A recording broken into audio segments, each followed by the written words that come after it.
Olá pessoal, estamos no ar com você com o Dinheiro de Hoje, seu programa sobre investimentos aqui nessa parceria entre a Com Dinheiro e a BMC News, para trazer para vocês principais mentes do mercado, quem faz e pensa o mercado financeiro brasileiro, para complementar, trazer insights e tornar você um investidor melhor a cada dia, com novas ideias, provocações, perguntas corretas. E hoje nós vamos falar sobre um assunto que é fundamental, especialmente ao investidor de bolsa, investidor minoritário. Vamos falar um pouquinho sobre relações com investidores, falar um pouquinho sobre governança, falando com André Vasconcelos, que é vice-presidente do Conselho da IBRE, falando aqui justamente sobre não só esse tema, mas uma diversidade, todo um mundo que envolve a relação entre companhia e investidores. André, prazer recebê-lo aqui no Você com Dinheiro de hoje.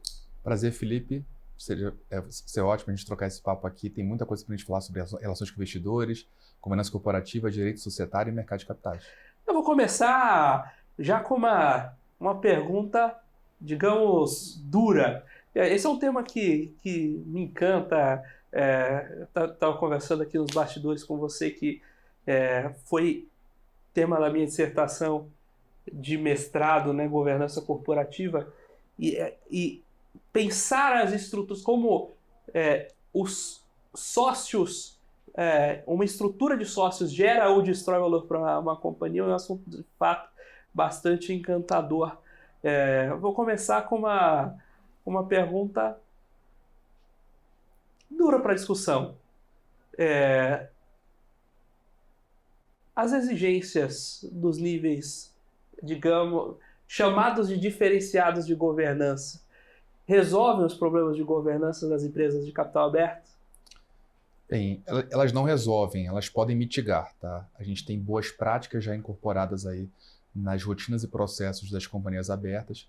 Claro, cada segmento ali traz ali um arcabouço diferenciado para a gente desenvolver em cima disso, enquanto relações com investidores, mas sem dúvida elas mitigam alguns riscos. São os riscos principais? São os riscos materiais? Talvez sim. Em alguns casos a gente tem percebido que não tem sido suficiente, mas sem dúvida é um avanço conquistado no curto prazo pela nossa Bolsa de Valores aqui no Brasil, mas a gente espera aí que também no curtíssimo prazo a gente consiga galgar novos passos aí para avançar isso cada vez mais. A gente teve no histórico do nosso mercado alguns eventos emblemáticos, inclusive recentemente casos de fraudes aos demonstrativos financeiros.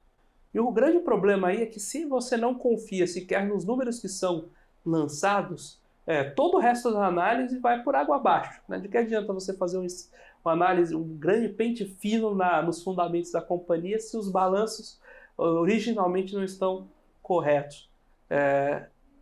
A gente é muito, como país, como mercado, a gente é muito complacente com esses casos. Talvez sim, Felipe. Eu acho que um ponto importante ali é um esforço do mercado como um todo, dos acionistas e também da própria autarquia do que regula esse mercado de capitais, no aprimoramento constante desse ambiente regulatório.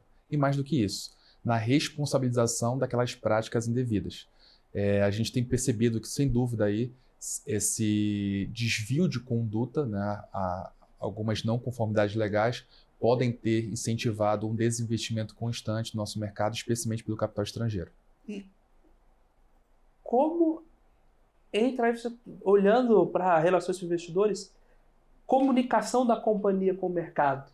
Eu vejo muitas empresas entendendo a área de relação com investidores de uma forma quase burocrática. Eu estou lá para responder o que me perguntam.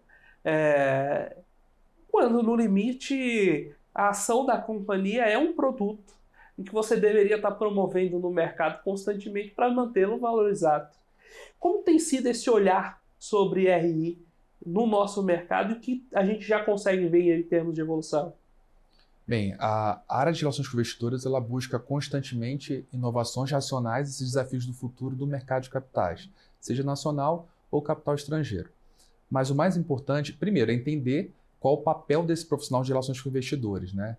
Ele é aquele agente profissional da companhia responsável, primeiro, por retroalimentar essa empresa com as percepções e expectativas dos terceiros, sejam acionistas, investidores, partes interessadas das mais diversas formas naquela companhia e também divulgar, reportar conteúdos internos da empresa para fora. Então, ele é o fiel responsável pela transparência da empresa, pelo olhar fidedigno, claro, objetivo dos dados perante o mercado e por toda a sociedade. É ele que faz essa retroalimentação e também contribui para o aprimoramento de processos e rotinas dentro da empresa, com base nos desafios esperados aí em relação à estratégia do mercado e da própria sociedade. E como ponderar justamente esses pontos para que pra levar transparência para o investidor, mas não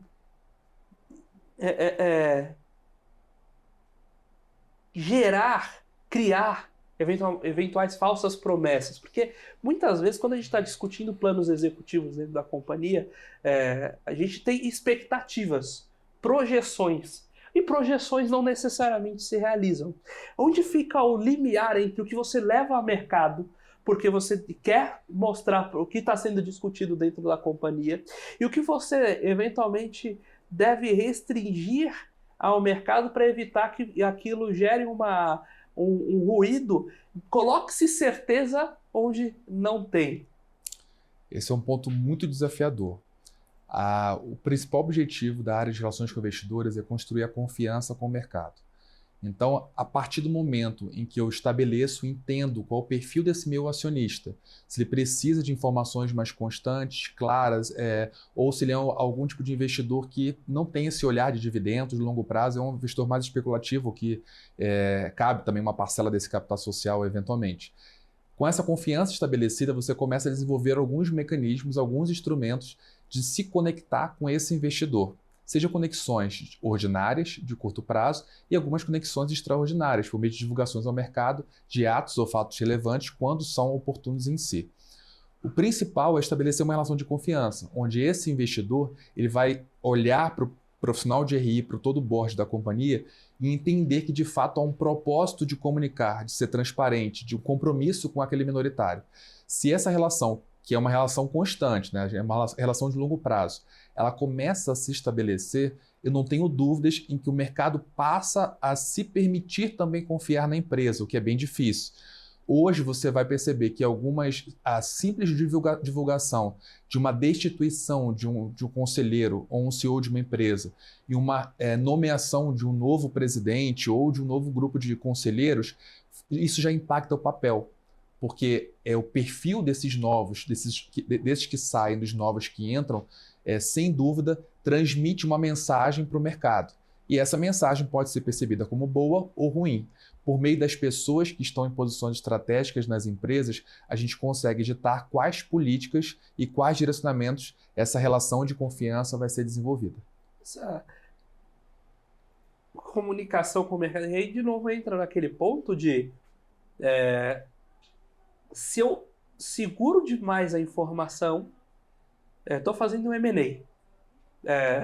Por mais que eu não vaze a informação, você tem uma petrolífera, ela está visitando uma fabricante de plástico. Todo dia você vê alguém chegando lá. Uma hora esse rumor sobe.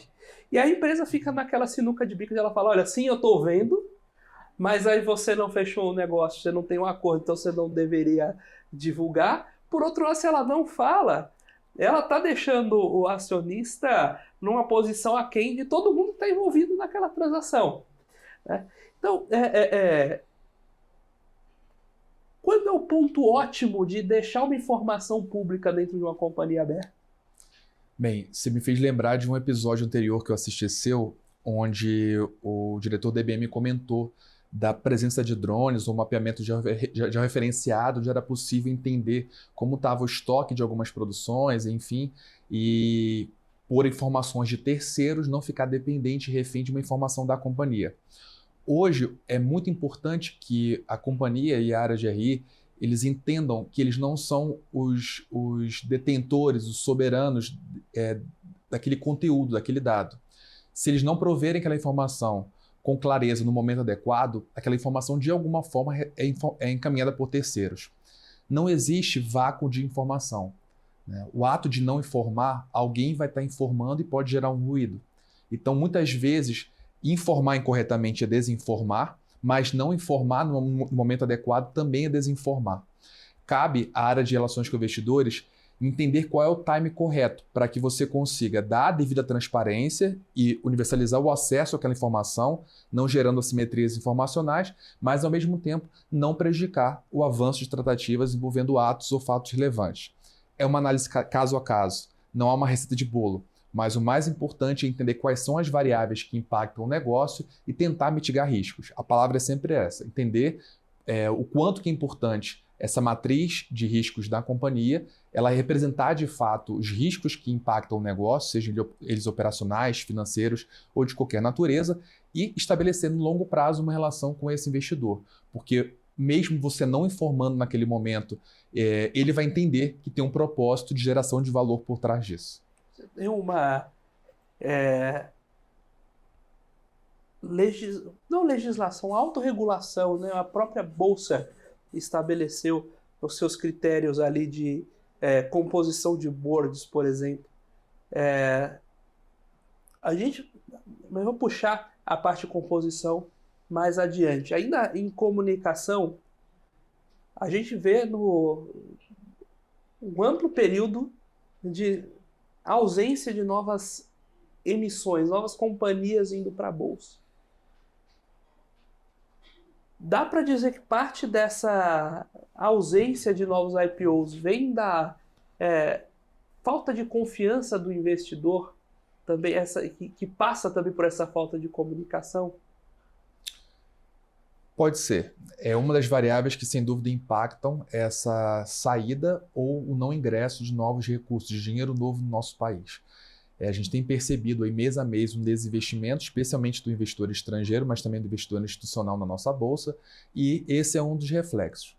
É importante a gente entender que uma eventual safra, nova janela de IPOs, ela vai acontecer, deve acontecer, mas a gente não sabe em que momento. Se vai ser no primeiro semestre, talvez não, só no segundo semestre seja o momento mais promissor.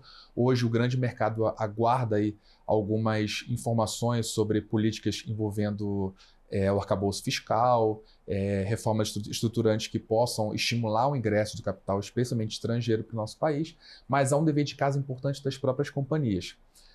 Por um lado, a gente tem aí uma ausência de IPOs, né? O acesso primário ao nosso mercado de capitais, mas por um outro lado, esses últimos anos, mesmo 3 anos sem ofertas públicas primárias iniciais, a gente teve o acesso ao mercado de dívida bastante pujante, ele tem se desenvolvido, sem dúvida, e também em relação a ofertas secundárias.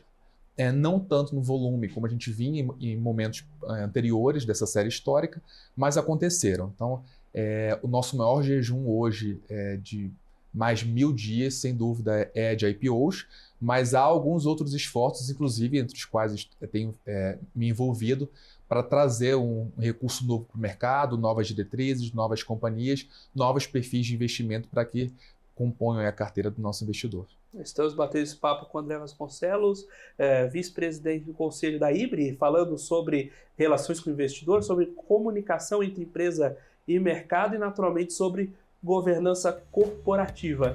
Agora nós vamos para um breve intervalo, até porque estamos de volta com o segundo bloco do Você com Dinheiro de hoje.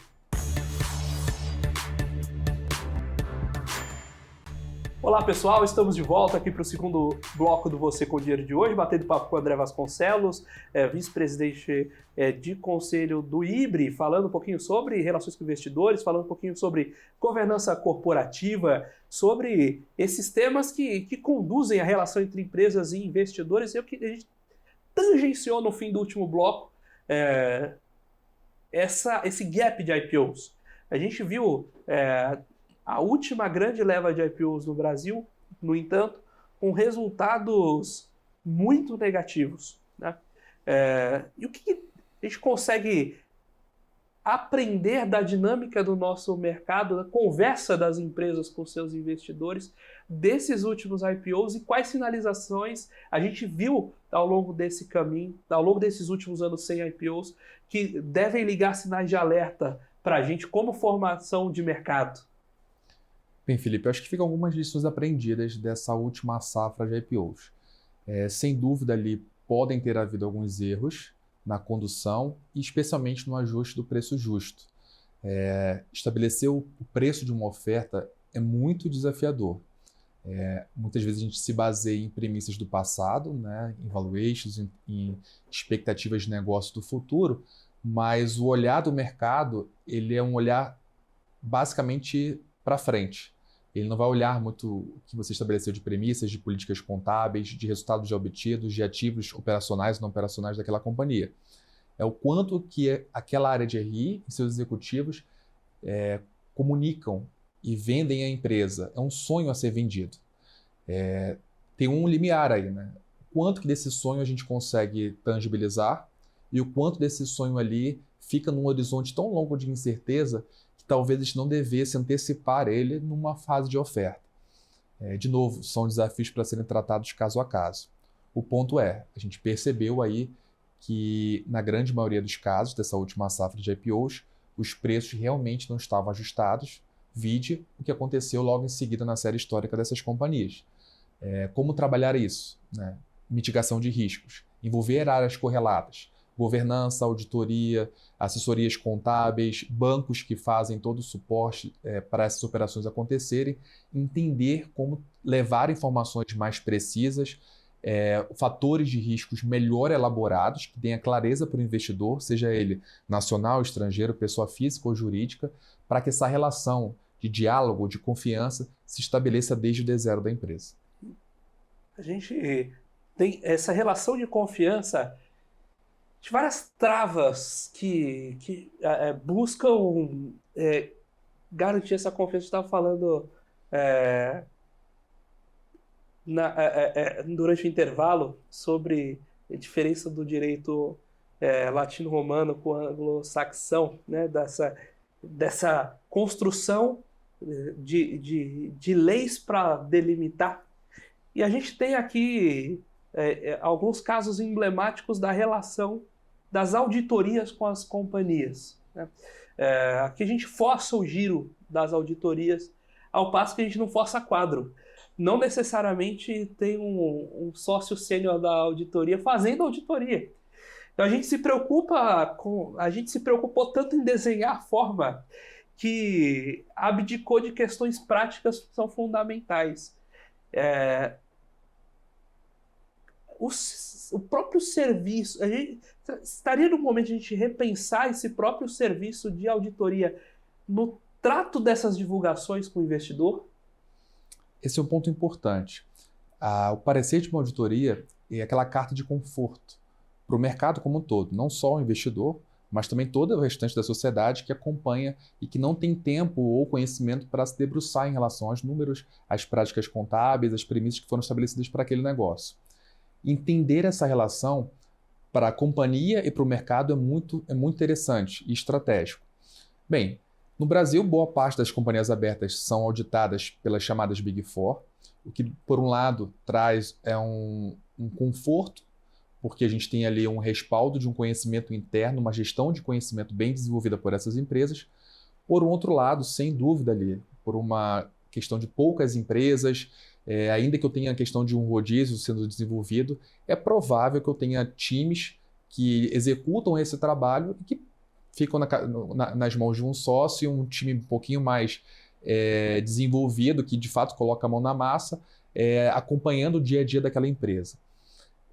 Se isso faz sentido uma revisitação pelo lado do nosso arcabouço legal, é um ponto a ser discutido.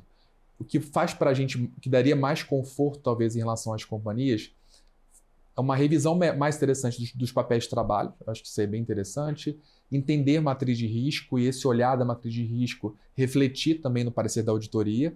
Hoje, se a gente pega um parecer de uma Big Four, ele está muito calcado em premissas, um disclaimer bem claro ali, olha, fiz uma série de resguardos para a emissão de uma opinião. E, notadamente, por uma questão de recursos escassos, essa opinião é baseada num olhar amostral. Um olhar amostral em relação a práticas contábeis, claro que isso é visto do que é mais relevante, em relação aos aspectos operacionais. Se de alguma maneira a gente pudesse revisar essas relações da empresa com a auditoria, ou a relação da empresa auditoria com o ente regulador, a gente poderia estabelecer instrumentos de governança que estreitassem mais, que aumentassem a responsabilização de todas essas partes envolvidas. É muito importante que o auditor entenda o papel dele de protagonista, não de coadjuvante, nessa relação da companhia com o mercado. Porque é por meio desse relatório dele, que tem que ser, sem dúvida, claro, objetivo, bem didático, é possível que os acionistas, especialmente o investidor não qualificado, o investidor pessoa física, possa opinar sobre o papel, por meio de um direcionamento dado por essa auditoria externa. Sobre responsabilidade, a gente viu, foi muito discutido, especialmente na literatura americana, que a corporation seria o formato ideal da empresa do futuro. Então tem o capital perfeitamente pulverizado, não tem nenhum controlador ali na mesa. Ao mesmo tempo, a gente começa a ver, especialmente com o crescimento da indústria de fundos passivos, que muitas dessas corporations viram empresas sem dono. Ao invés de você ter vários donos, você tem uma empresa sem donos e que vira uma monarquia dos executivos. Olhando para essa evolução aqui do mercado brasileiro, que nunca chegou a ser povoado por corporations, esse ainda é um caminho que as companhias tentam buscar, ou a gente já está indo para formatos mais sólidos de estrutura societária? Esse é um caminho que o mundo tende a buscar quando a gente olha o mercado de capitais. Talvez há alguns capítulos prévios que o Brasil tem que passar para atingir esse grau de maturidade ou um perfil tão diversificado de companhias com esse perfil, por exemplo. Hoje a gente tem uma certa dificuldade, muitas vezes, de alcançar quórums ditos qualificados para a reforma de estatutos ou outros atos societários, porque justamente não há aquele esforço de entender a base acionária, de prospectar o acionista minoritário, porque eu tenho um ativo, um controle social, né? Um capital social com controle definido. Então eu sei que aquele meu controlador, seja ele público ou privado, ele vai comparecer na assembleia, ele vai compor o meu quórum de instalação, ele vai compor o meu quórum de deliberação e praticamente com ele ou com o seu acordo de acionistas ou com alguns acionistas mais relevantes, é mais do que suficiente para eu realizar as minhas deliberações e aprovar no que tange as aprovações assembleárias aqui no Brasil. Não há esse esforço por uma boa parte das empresas de desenvolver essa base acionária, aumentar a liquidez do papel, o volume negociado, prospectar esse minoritário, porque muitas vezes a participação dele é muito pequena na empresa, mesmo ele sendo tão dono quanto controlador. Então eu acho que a gente tem um caminho aí que ele passa por um maior acesso de investimentos, dinheiro novo no nosso mercado, para que esse recurso entre nas companhias e passe a sofisticar o perfil do free float no Brasil. Quanto maior o olhar de vigilância, especialmente do investidor estrangeiro, especialmente o estrangeiro, mas o investidor qualificado, o investidor institucional também, residente, a gente pode implementar boas práticas, pode ter a nomeação de novos administradores, sejam diretores ou conselheiros, e aí sim a gente passa a implementar boas práticas que se assemelham a corporations mesmo antes que a gente chegue a esse padrão. O ideal é que uma corporation não seja uma empresa sem dono, e sim uma empresa de múltiplos donos com um propósito único, que é a maior rentabilidade da empresa, atendendo aos desafios dos seus stakeholders. Hoje em dia, você não precisa nem ir na assembleia, você não precisa ir na sede da companhia para participar da assembleia mais, né? A tecnologia já ajudou muito nisso, em termos de você conseguir construir a assembleia online, voto remoto. Acho que aí tem um espaço para a tecnologia ajudar, gerar serviço nesse segmento e trazer o acionista cada vez mais para perto. A tecnologia ela tem sido uma grande aliada para as áreas de relações com investidores. Com a pandemia, houve uma disrupção de boas iniciativas que eram desenvolvidas anteriormente, mas eram boas até o pré-pandemia. Quando chega a pandemia, a gente percebeu que era necessário revisitar processos e rotinas, aprimorá-los, inovar, mas com muita celeridade e com mitigação de riscos, porque não havia mais possibilidade de uma transição mais suave. Assembleias necessariamente eram assembleias virtuais, IPOs necessariamente eram IPOs virtuais, roadshows realizados eram roadshows virtuais, digitais, então a companhia teve que entender o novo momento e prover inovações racionais para esses desafios do futuro. Esse foi um ponto importante. Com a pandemia veio aí o aumento dessas relações de conexão, né, tecnológicas que foram estabelecidas, Teve um momento, um grande boom do metaverso, algumas empresas chegaram a fazer assembleias e visitas técnicas guiadas dentro dessa realidade virtual, realidade aumentada. E, mais recentemente, a gente tem aí o importante uso, e que parece que de fato veio para ficar, da inteligência artificial no aprimoramento constante de programas de relações com investidores. Sabemos tudo que vamos desenvolver? Não. Eu acho que a gente está aprendendo, conhecendo as possibilidades e implementando dentro do que é possível, mas muita coisa já tem sido feita, seja para melhorar a percepção do sell side, o analista buy side, sell side, reportar melhor essa informação. Ele tem hoje percebido, Felipe, para você entender, numa interação com um RI, ele já consegue avaliar se essas informações são precisas, se há algum tipo de omissão, se há informações públicas em outro sentido, uma análise de redes sociais da empresa, o que a própria companhia tem reportado, se está em convergência com o que está sendo falado pelo board da empresa, e outros grandes influenciadores, analistas que cobrem a empresa, o que eles falam sobre a empresa. Então, hoje a opinião, sem dúvida, a informação não está sob o monopólio da companhia. É um conjunto de dados que contribui para uma tomada de decisão.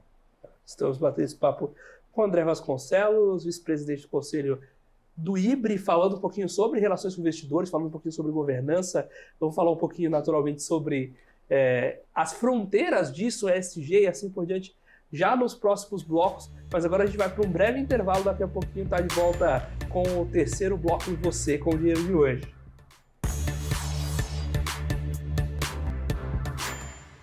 Olá pessoal, estamos de volta aqui para o terceiro bloco do Você com o Dinheiro de Hoje, batendo um papo com o André Vasconcelos, vice-presidente do Conselho do IBRE, falando um pouquinho sobre relações com investidores, falando um pouquinho sobre governança. E eu queria puxar esse bloco dentro de um macro tema ESG. A gente viu no Brasil uma incursão, especialmente das empresas de maior porte em ESG. A gente começa a ver, por questões macro globais, agendas anti-ESG lá fora, mas a gente tem um outro grande fio condutor de discussões, que é o ESG virando mais E do que S e G. Mas não dá para ter o E sem ter o G. Como é que a gente vai confiar numa política ambiental de uma empresa que não tem governança? Para onde está indo o ESG das companhias de capital aberto? Felipe, esse é um ponto interessante, porque talvez o grande público imagine que a agenda anti-ESG seja a maior inimiga hoje da nossa agenda ESG. Mas, na verdade, não. Eu vejo como os maiores detratores do crescimento, do fomento da agenda ESG no Brasil é muito relacionado aos perfis um pouquinho mais, entre aspas, xiitas, mais rigorosos, mais restritivos, que tentam ser impostos pela própria agenda ESG, do que os movimentos anti-ESG. A partir do momento que eu tenho investidores, agentes, que investem em companhias, fundos, né, soberanos ou grandes fundos de mercado, que investem em empresas qualificados com a pauta de sustentabilidade, isso tem um propósito, uma mensagem que foi passada ao longo dos últimos anos. Hoje, a mensagem é o seguinte, que esses grandes fundos possam investir em empresas que nem sempre são destaques de uma agenda ESG. Por quê? Com o passar do tempo e o aumento de uma participação nessas empresas dentro do capital social, com alcance de participações de influência significativa, né, em decisões assembleárias, por exemplo, eles podem recomendar, indicar, né, conselheiros, indicar dentro de um board de uma empresa pessoas com um propósito que envolvam genuinamente a sustentabilidade enquanto perfil. Isso que é importante, porque eles entram em empresas que não necessariamente têm a agenda enquanto destaque e podem de dentro para fora implementar novas políticas. Nossa, mais impacto. Perfeito, pensando no longo prazo. Esse é o olhar, entendeu, que a gente tem que passar.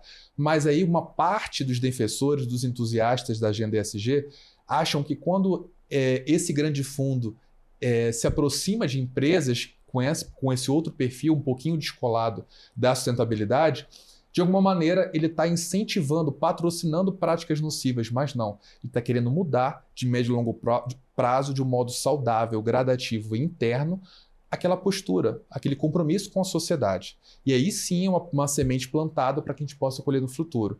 Então eu vejo que entender os desafios de cada empresa, reportar quais são os reais compromissos, expor ao mercado as suas verdadeiras externalidades para que o mercado entenda que tipo de pacto está sendo celebrado entre a empresa e a sociedade, isso faz muito sentido, porque a gente consegue acompanhar no médio e longo prazo quais indicadores estão sendo atendidos e quais aqueles precisam ser revisitados também.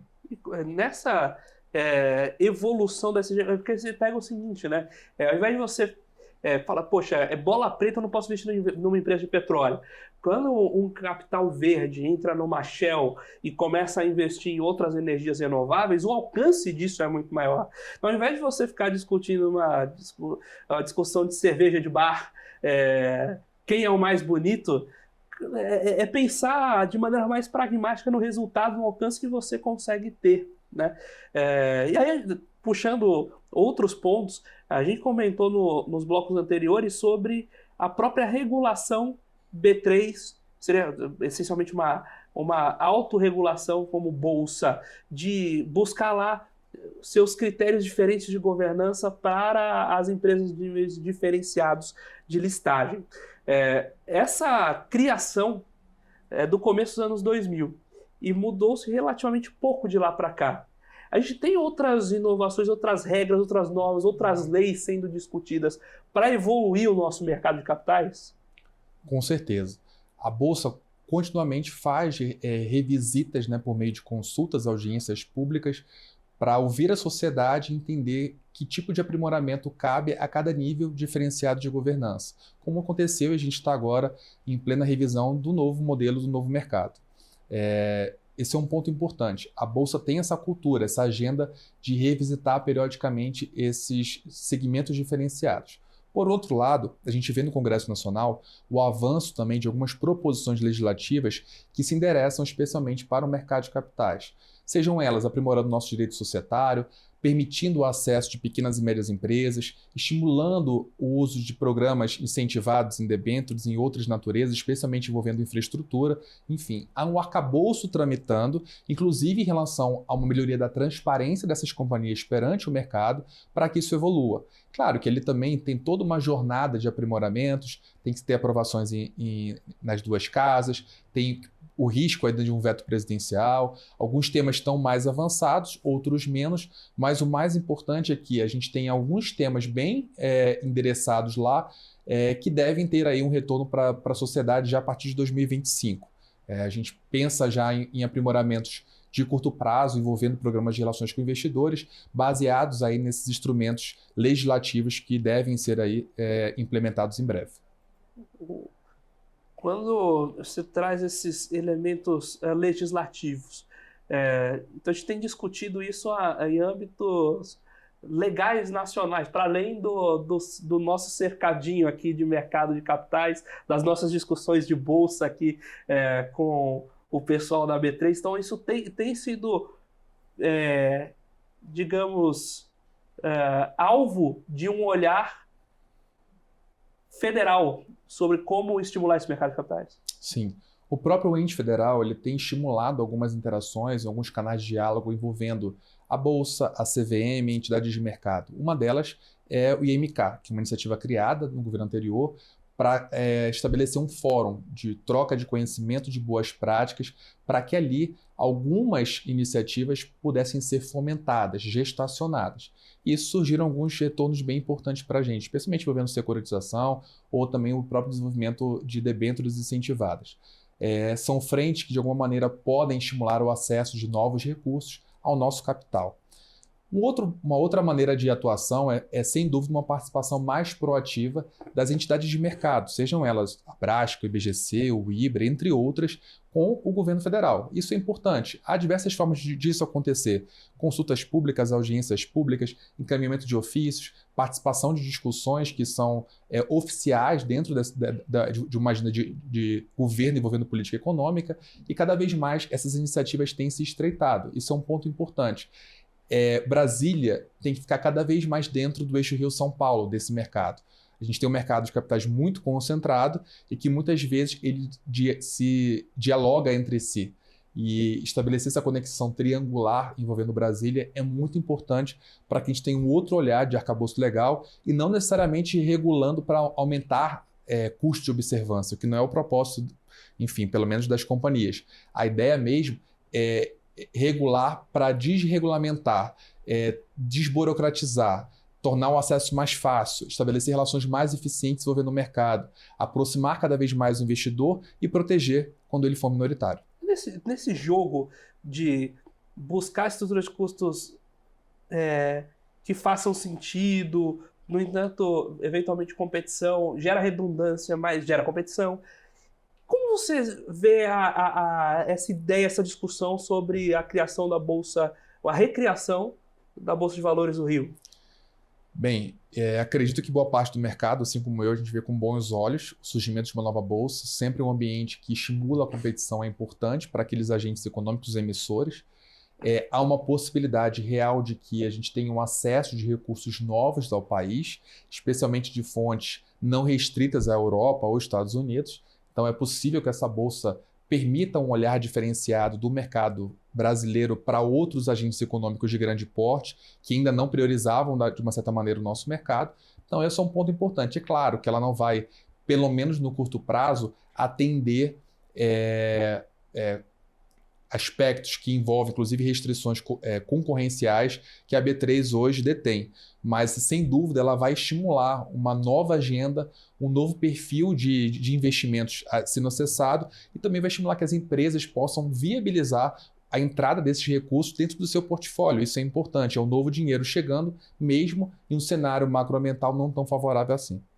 Muito bem, a gente tem uma nova linha de concorrência. A gente já tinha comentado aqui no bloco anterior sobre as empresas buscando, eventualmente, listagem em outros países. Então agora a gente vai ter uma competição interna por esse dinheiro, por esse acesso, mas eventualmente buscando outros bolsos, né? A gente tem uma restrição grande. A gente mesmo quando eu converso com empreendedores aqui, a gente tem uma visão muito em si mesmada do próprio business, né? As empresas surgem para serem, antes de mais nada, campeãs nacionais, para aí depois olhar mercados globais. E a mesma coisa acaba acontecendo com o capital, né? Você acaba focando demais no capital local primeiro, depois quando você vai para fora, são aqueles mercados dados, né? Europa e Estados Unidos, e aí a gente perde o acesso a vários outros bolsos, China, Emirados Árabes, que são bolsos, especialmente para dinheiro de longo prazo, muito interessantes, mas que eventualmente a gente morre em, por exemplo, barreiras culturais, né? Esse é um desafio. É um recurso que tem cada vez mais pensado em investimento de longo prazo, especialmente em infraestrutura, mas que, por um programa de relações com investidores muito focado em Europa e Estados Unidos, pode eventualmente não ser contemplado. Então, é um desafio hoje, inclusive, na adoção de novas tecnologias dentro das áreas de relações com investidores, entender, se comunicar, estabelecer uma relação clara, franca, direta de diálogo com esse novo investidor. É novo para a gente, porque realmente ele tem uma participação bem pequena dentro do nosso volume de recursos estrangeiros, mas é um recurso muito promissor frente ao crescimento deles em outras bolsas ao mundo. No Brasil, a gente tem também se reinventado, né? Muitas vezes o acesso aos recursos locais, quando são desafiadores, as companhias brasileiras tentam olhar o capital estrangeiro também como olhar primário, como aconteceu alguns anos atrás com empresas brasileiras se listando nas bolsas americanas, diretamente lá. Então é uma maneira de eu tentar entender e me vincular a um ambiente regulatório diferenciado, né, com outras práticas ali mais restritivas em alguns aspectos, especialmente envolvendo responsabilidade, e tendo um acesso direto a um recurso estrangeiro com uma maior visibilidade, já que é uma listagem lá fora diretamente. Então, são empresas que já nascem bem grandes por terem um IPO, entre aspas, aí, bem sucedido, né, quando a gente olha os outros IPOs locais nos últimos anos. Então, foi um ponto importante, essa avaliação de empresas brasileiras optando por dupla listagem ou, especialmente, por abrir capital lá fora. É uma tendência, inclusive, de empresas latino-americanas, não só, especialmente, empresas brasileiras. Estamos batendo esse papo com o André Vasconcelos, vice-presidente do Conselho do IBRE, falando um pouquinho sobre relações com investidores, sobre governança, sobre ESG e esses temas tangentes. Aliás, passamos por muitos temas aqui no programa de hoje. Agora nós vamos para um breve intervalo, daqui a pouquinho estamos de volta com o quarto e último bloco do Você com o Dinheiro de hoje.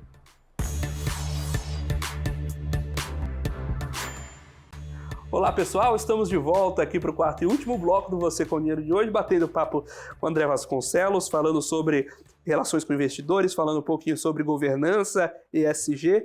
E eu queria voltar nesse último bloco falando um pouco de IBRE. Conta um pouquinho para a gente quais são as funções do Instituto, o que você faz lá e quais são as missões mesmo de ter esse instituto para discutir relações com investidores aqui no Brasil. Felipe, o IBRE, o Instituto Brasileiro de Relações com Investidores, que existe há mais de 25 anos e tem um propósito de trocar experiências entre os profissionais de RI e disseminar conhecimento. Hoje é uma agenda bem robusta, envolvendo áreas temáticas, inclusive em relação à agenda ESG. Tem grupos de trabalhos temáticos também, por exemplo, o grupo de estatais e o grupo do IBRE Mulheres. Mas o mais importante é o veículo enquanto conexão desse executivo que desenvolve boas práticas em RI nas companhias e o próprio mercado. Às vezes, a gente preso com uma rotina no dia a dia ali, tendo que apagar um incêndio a cada dia numa companhia, a gente não tem tempo de entender o que está sendo desenvolvido por excelência em outras empresas ou até mesmo no exterior. E o IBRE tem sido como um grande veículo de fluidez, né? Um celeiro de boas ideias, de boas iniciativas que tem cada vez mais conquistado espaço no mercado. O IBRE é uma das entidades de mercado que hoje estão presentes no nosso mercado de capitais brasileiro, mas há outras de grande porte, como a própria Brasco, o IBGC, a AMEC, a APMEC, a CFA Society, tem algumas que, de fato, cada uma com o seu propósito, o seu olhar específico por um agente desse, né, dentro do nosso mercado, um stakeholder diferente, mas que está sempre focado em desenvolvê-lo como um todo. Isso é bem interessante. O IBRE, a gente tem feito muitas iniciativas no curto prazo, especialmente direcionadas ao desenvolvimento de comissões, participação cada vez mais intensa. Cara, tem como cortar essa parte, porque eu já comecei a ser muito prolixo. Dá? Registra. Então eu vou encerrar mais ou menos por aqui, para não ser tão prolixo nessa parte, tá? Tá certo. Então o IBRE é um instituto que a gente tem cada vez mais desenvolvido iniciativas perante o mercado, estreitando laços com agentes econômicos, CVM, B3, o ente federal também participando ativamente do IMK, uma iniciativa importante nossa. E mais recentemente agora teve a condução de um conselheiro hoje, saiu aí no Diário Oficial da União, um novo membro indicado numa lista tríplice do IBRE para compor o famoso conselhinho, o Conselho de Recursos do Sistema Financeiro Nacional. Isso só reforça o perfil do IBRE, a presença dele dentro do mercado de capitais. E agora você, como pessoa física, entre aspas, você tem uma atuação muito presente nas redes sociais, LinkedIn especialmente, justamente divulgando e provocando essas discussões nessas pautas de mercado da relação com investidores. Quase uma conversa pessoal, né? Como que você vê a importância desse canal na construção, digamos, de marca pessoal, de fato fazer um trabalho de disseminação desses conhecimentos?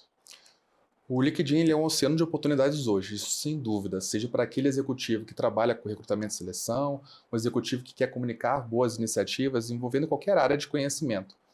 Mas se cada um de nós olhar aquela rede com uma construção de fato, como você diz, de marca pessoal, a gente se entender como uma empresa, como eu vou me vender, né, para o mercado, que tipo de informação eu vou repercutir, isso sem dúvida faz parte de um olhar promissor de construção de autoridade.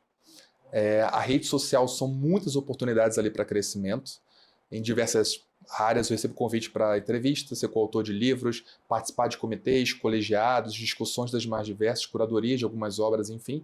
E isso graças a um contínuo, um ciclo constante de reflexões, de conhecimento, de trocas que são estabelecidas dentro da própria rede. Eu tenho olhado a rede, sem dúvida, como um ponto importante para me comunicar com o mundo inteiro, mas especialmente com os profissionais de relações com investidores. Hoje, talvez eu tenha ali 90% a 95% de um ecossistema de RIs no Brasil dentro da rede, onde a gente estabelece ali um canal direto de discussões e eles participam bem ativamente dos pontos que são tratados. Por exemplo, mensalmente, por meio da rede, eu repercuto a revista de RI.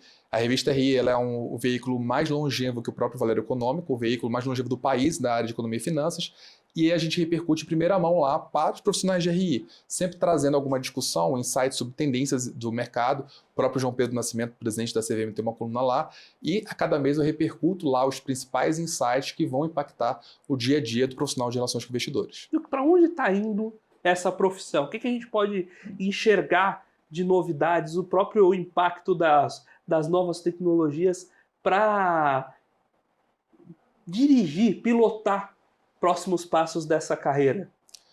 Felipe, um tema muito importante em todas as conversas com os executivos de RI é quem é e como é esse RI do futuro. Que tipo de competência técnica, habilidade ele tem que desenvolver. Com cada executivo que a gente conversa, a gente percebe que algumas características são percebidas. Mas tem alguns aspectos que são bem importantes. Por exemplo, um olhar sobre gestão de crises. Ele tem que ser um executivo que tenha frieza, uma tomada de decisão extremamente racional para tratar alguns eventos que são atípicos, extraordinários e de grande impacto na companhia da melhor maneira possível. Isso é muito importante. Desenvolvimento de algumas habilidades, comportamentos, isso também faz muito sentido, porque a área de RI ela é uma área que ela necessariamente só trabalha, só tem sucesso se houver uma boa conexão com outras áreas correlatas, como governança, controladoria, secretaria-geral, assessorias externas, inclusive, seja auditoria, escritório de advocacia, até contábeis.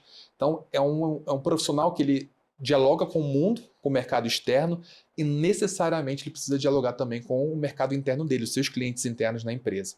Então, é um executivo que hoje ele não tem uma graduação para fazer, a gente não tem uma faculdade de relações com investidores, é um acesso bem democrático, entre aspas, para a área de RI. Você pode ser um engenheiro, um advogado, um arquiteto, um jornalista, um contador, um economista, um administrador como eu. Isso é importante, mas mais importante do que a carreira inicial para esse executivo é o quanto que ele vai desenvolver novas habilidades multidisciplinares para entender a gama de conhecimentos necessários na área de RI. Excelente papo hoje. A gente passou por diversos temas, porque a gente foi um dos programas que a gente passou por mais janelas diferentes, né? Tem o espectador trocar o disquete várias vezes, né? Eu acho super bacana, é muito gratificante poder trazer essa discussão aqui para a TV. E aí eu queria agora te deixar também à vontade de deixar os contatos, tanto os seus do André, né? Quem quiser lá, inclusive, procurar no LinkedIn, já gerar uma nova conexão, mas também do próprio Instituto, do IBRE, quem queira também acompanhar as publicações, a própria revista de vocês, quem quiser continuar acompanhando esse conteúdo, por onde pode acessá-los. O espaço é seu. Obrigado, Felipe. O meu LinkedIn é André Vasconcelos, com 2 L's. Essa é a primeira opção que vai aparecer lá. Fique à vontade para eu conectar e trocar. Vai ser um prazer conhecer vocês também. O IBRE, o site dele é ibre.com.br e o da Revista RI também, revistari.com.br. São muitas iniciativas sendo trocadas por lá. Não necessariamente sendo profissionais de RI, fiquem à vontade para ser um leitor da Revista RI, fiquem à vontade para se conectar, participar e se associar ao IBRE. Então, tem um celeiro de oportunidades para que a gente possa aprender e se conhecer dentro desse mercado de capitais. Um prazer estar com você, espero que seja o primeiro de muitos contatos, que a gente possa se encontrar outras vezes. Maravilha, André. Muito obrigado pela sua participação mais uma vez. Obrigado. Muito obrigado a você, telespectador aqui da BMC News, investidor e profissional de mercado, pela sua companhia, pela sua audiência. O Você com Dinheiro vai ao ar todos os dias aqui para trazer para vocês as melhores cabeças do mercado financeiro brasileiro, para uma discussão de temas de relevância, trazer aquela provocação para te tornar um investidor melhor a cada dia, com insights, mas também com aquelas provocações, aquelas perguntas que vão te fazer questionar e ajudar, apoiar no seu melhor processo de tomada de decisão de investimentos. E se você quiser saber um pouco mais sobre a Com Dinheiro, como ela pode ajudar a você, seus investimentos, ao seu negócio, visite lá www.comdinheiro.com.br e manda também para a gente um e-mail em contato@comdinheiro.com.br. Vai ser sempre um prazer receber o contato de vocês, aquele convite para um café. E aproveitando aqui o assunto, a conversa com o André, vou deixar também o meu LinkedIn, Felipe Ferreira, Felipe com I, Ferreira, lá no LinkedIn. É um prazer também ter o contato com vocês por lá e fazer essas trocas, trazer ali informações relevantes e complementares aqui ao dia a dia do programa. Você com o Dinheiro de hoje vai ficando por aqui. Muito obrigado pela sua companhia, pela sua audiência e até a próxima.